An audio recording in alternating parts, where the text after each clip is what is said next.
Welcome back to another episode of Trip Report.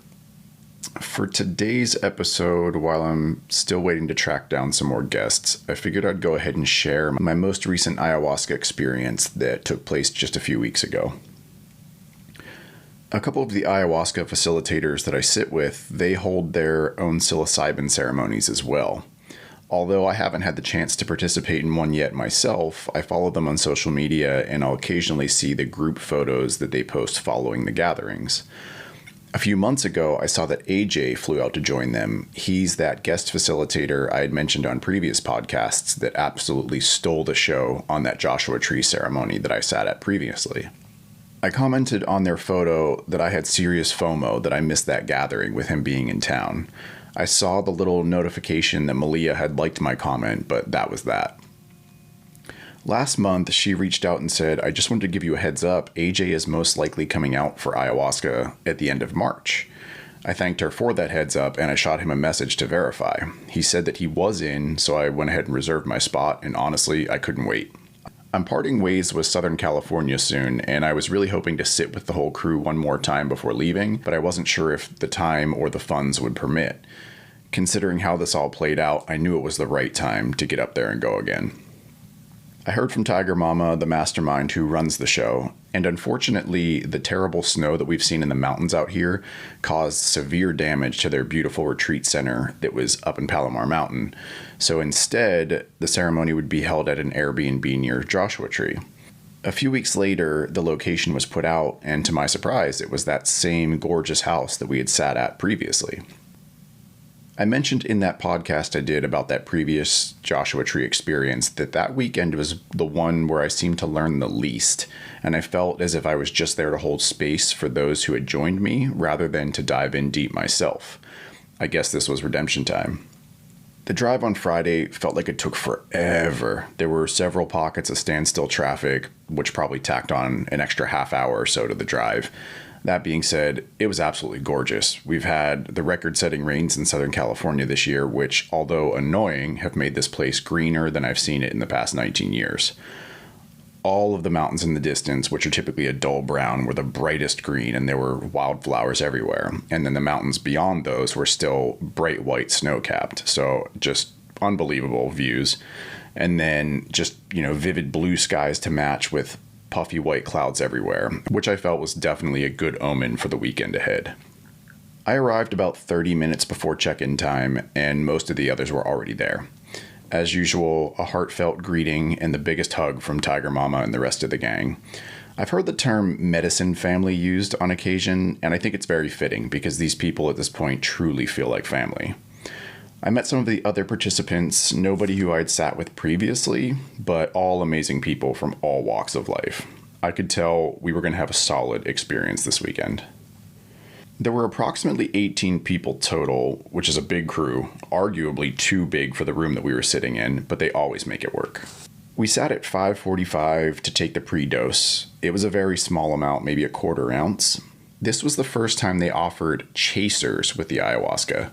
Tiger Mama said it was something that she had learned about in Brazil recently and that it helps people to keep the medicine down.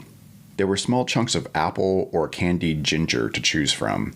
I declined as I've never had an issue keeping it down before. Surprisingly, the flavor didn't make me gag or shudder this time.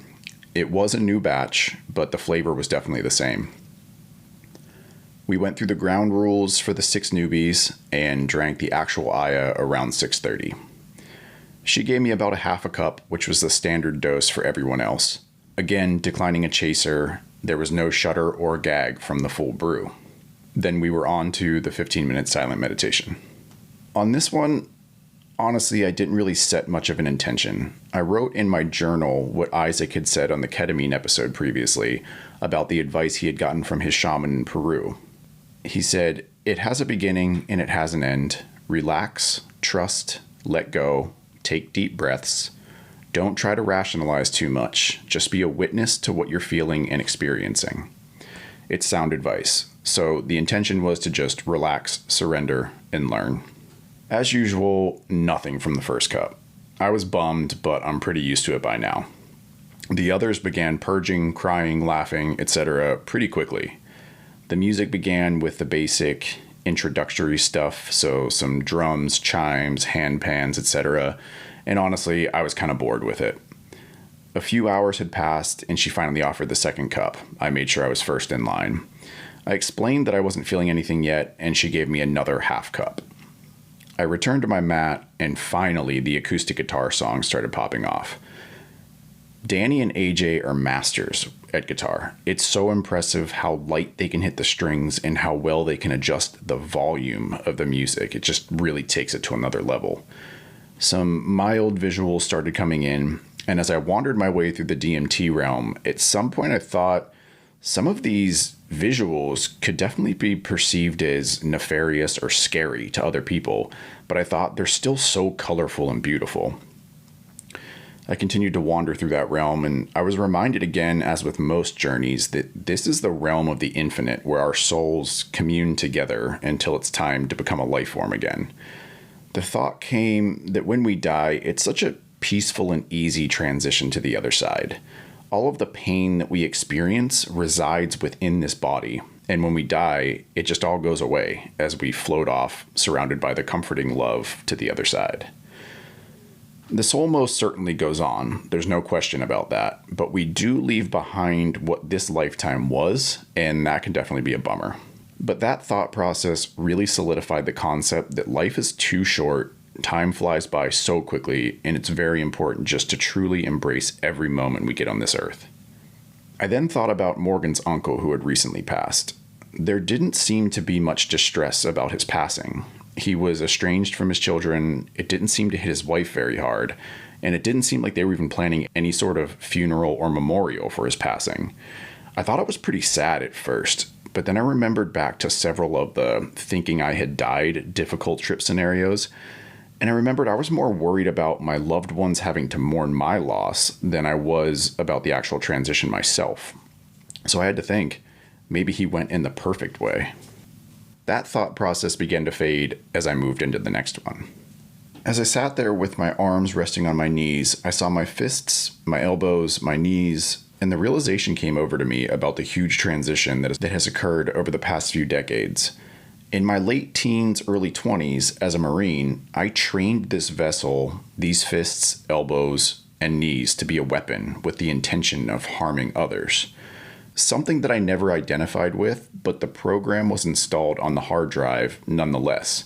As I navigate my late 30s, I've trained these same fists, elbows, and knees to provide comfort to others with massage therapy, and that resonates so much more than that military bullshit ever did. The visuals continued to be pretty mild, but the music was amazing. AJ absolutely killed it. He brought his girlfriend along for her first journey, and toward the end of the ceremony on that night one, he handed her the guitar and she just crushed it as well.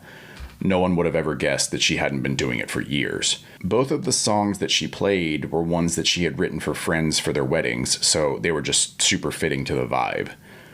I always think of Morgan in ceremony, but especially after our recent engagement, it was extra fitting, and I really wish she could have been there in that room with me to witness that magic. Although it was a super chill experience mentally, the performance was something that I'm very grateful to be a part of.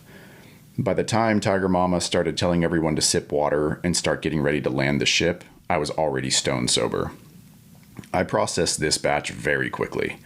No purging of any kind other than maybe a few yawns. A few more songs were played, and finally the ceremony was brought to an end. She usually warns people about eating post-ceremony, saying that fruit, especially with the sugars, can bring the journey back on. I typically fast all weekend when I drink ayahuasca, but I thought if I can score a bonus, I'm in. So I headed to the car, ate a couple figs, and crossed my fingers. I threw my headphones on, and music didn't sound even the least bit enhanced, so I just called it a night. I slept well, woke up in the brisk 32-degree weather, and hopped in the lovely 104-degree hot tub that was at the Airbnb. The share circle kicked off at 9. As usual, it became apparent why the room was so loud with purging and crying as people shared the gnarly stuff that they had unpacked the night before. I spent the next few hours getting to know some of the other participants a little better and catching up with the facilitators. I really wanted to go hike Joshua Tree since we were so close to the park, but I didn't want to be antisocial. I had mentioned it to AJ, and he said they were kicking around the idea of going as well, so we just hopped in and carpooled over. As usual, Joshua Tree never disappoints. If you've never been, slide it to the top of your bucket list. It was good to get to know all of the facilitators a little bit better. We saw some killer views, got some good rock climbing in, and we bailed around 4 to get ready for night 2. We pre-dosed at 6. I noticed a little bit more in my cup this evening. We took a short break and we were back for the full brew at 6:30. I got about 3/4 of a cup on night 2. She handed it to me and said, "Buckle up." We both laughed and we were off. On night 2, we started with some breath work and then rolled into the silent meditation. And finally, the music started. Again, with the drums and some more chill stuff, but my visions were already starting. I couldn't get comfortable sitting, so I decided to lie in a prone position on my mat. As soon as I got comfortable in that position, Danny started playing the first acoustic song. Immediately, my whole body began to tremor uncontrollably. Especially when I would yawn and exhale, I could hear my breath vibrate from the shaking. I knew my body was releasing something. I started to try to pinpoint exactly what it was and noticed my mind wandering and not focusing on the present. I realized at this point that AJ had already started his next song, and I thought, I'm here to listen to this, yet I'm letting my ego block it out. So screw that, just enjoy the music. Which I did, but the tremors were still going. I was reminded again of that thought the night before about the programming my body as a weapon, and it almost felt as if I could see that program installed in my subconscious. I just thought, nope, I don't need that anymore.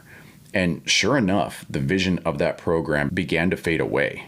And as soon as it was gone, the tremors ceased, and with pure comfort, I just felt like I melted into the mat. The music on night 2 was indescribable. I was talking to AJ and Malia in the car on the way back from Joshua Tree about how impressive it was to watch somebody perform while under the influence of ayahuasca. I explained that it's as if you can see the music channeling from the other side into this reality through them as vessels, and they both agreed that that's exactly what happens. Sure, they both know how to sing and play instruments, but they said that when the Aya kicks in, their voices amplify and their skill sets improve in some way that they cannot explain. It's unbelievable to witness. I don't doubt that a lot of people get great healing venturing into the jungles of Peru and listening to traditional shamans sing Icaros, but I wish everyone on this planet could have the chance to sit with this group of amazing humans and hear the magic that comes through their voices and those instruments. Seriously, no words for that evening. I sat there and thought to myself, when I'm on my deathbed, even if it's 100 years from now with so much life left to live, this evening has solidified itself as one of the greatest moments I've experienced in my time on this earth.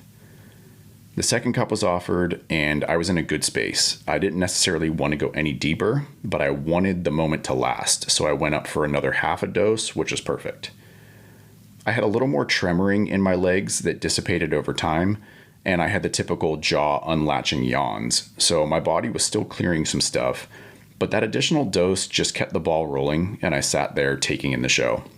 Everyone was vibing so strong with the performance that it probably went on an hour longer than it did the night before.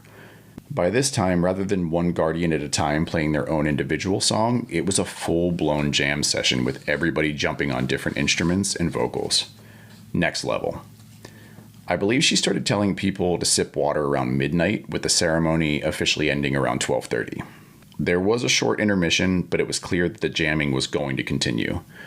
I had pre-recorded a self-hypnosis session that I really wanted to try while I was still under the influence, so I cruised out to the car, threw headphones on, and went super deep. It was very bizarre to hear my own voice while I was tuned in like that. So knocked that out, and then from there I listened to some of the new additions to my personal ceremony playlist, which were solid. But something told me I needed to get back into the house for more of that show. I rolled in, grabbed some fruit, as I was definitely still under the influence, but hoping to squeeze some more extension out of it.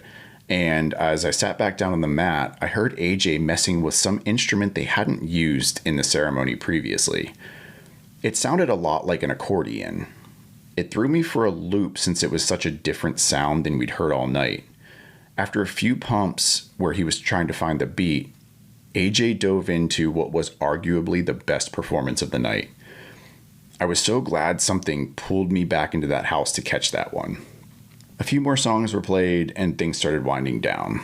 I seemed to be sobering up by that point and getting tired, so I hit the hay probably around 2:30. Even with minimal sleep, I woke up at 6:30 feeling completely energized. My mind, body, and spirit got exactly what they needed that weekend. The share circle was at 8 a.m. It seemed as if all of the others who were like me that had an underwhelming experience on night 1 got exactly what they were hoping for on night 2. We all packed up our cars, said our farewells, and hit the road around 10:30. On my drive home, I went back to my very first ceremony playlist that I created a few years back because I was still feeling those vibes. I almost felt like I was back in a ceremony again, just super lighthearted, really digging every single track that's on there. Oddly enough, as I drove down the freeway, I passed 3 Marine Corps billboards on the side of the road. They all had some cheesy photo with an equally cheesy slogan, but the last one that really hit me read, "Find your purpose." I thought back to that message that came up to me over the past 2 nights about that disgusting program installed in my vessel trying to convince me that this amazing body was meant to be used as a weapon. Find your purpose? If you feel your purpose in life is to cause pain to other people because they have a different colored skin, speak a different language, live on a different patch of land, or simply because your government tells you to, then you need ayahuasca. As always, thank you so much for listening. Love you guys.